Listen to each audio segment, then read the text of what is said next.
అంధకారములు మలిగేను, అమర జ్యోతిల వెలిగేను.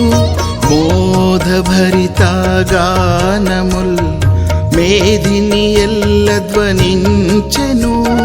దివ్యనాథుని భవ్య తేజము వెన్నెలలై విరిసేను.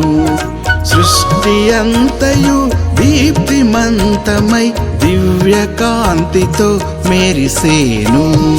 సర్వేశ్వరుని దీప్తితో సత్య సభాస్థలి మించెను. భక్త కోటి మది పొంగగా ఆనంద గీతి పాడెను.